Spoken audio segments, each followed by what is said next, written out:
అసలు నిజాన్ని మీ ముందు బయట పెడతాం. ప్లీజ్ యువర్ ఆనర్, తనకు బెయిల్ ఇవ్వండి.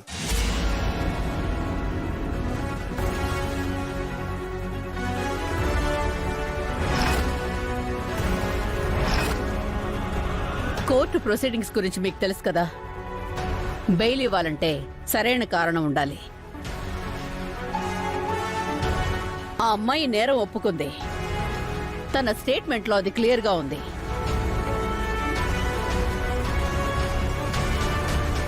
లేదు యువర్ ఆనర్, తను ఈ నేరం చేయలేదు. కావాలని తన పైన నింద వేసుకుంది. చూడమ్మా, మీ లాయర్ నువ్వు నేరం చెయ్యలేదు అని, కావాలని నింద నీ మీద వేసుకున్నావని అంటున్నారు. అది నిజమేనా?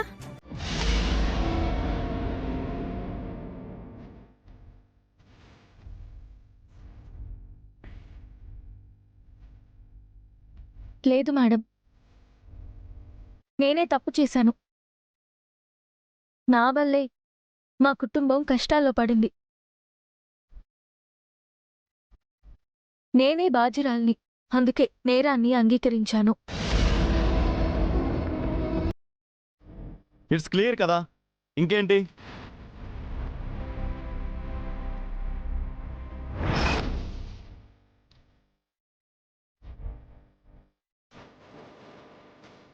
నో, ఈ కేసులో వాయిదా ఇవ్వాల్సిన అవసరం లేదు. తను బెయిల్కి అర్హురాలు కాదు. ఇంకా వాదించి కోర్టు టైం వేస్ట్ చేయకండి. సాక్ష్యాధారాలను పరిశీలించి తీర్పిస్తున్నాను.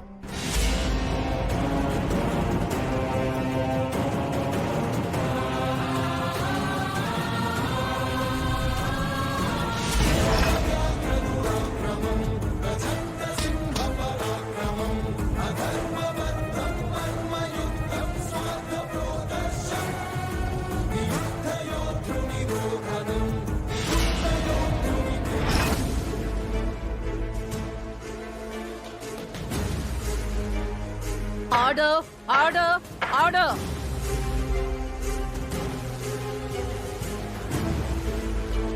సాక్ష్యాధారాలన్నీ పరిశీలించిన పిదప శ్రీమతి అహల్య తన మామగారైన అర్జున్ ప్రసాద్ గారి సంతకాన్ని ఫోర్జరీ చేసి 5 కోట్లు ఫ్రాడ్ చేసినట్టు,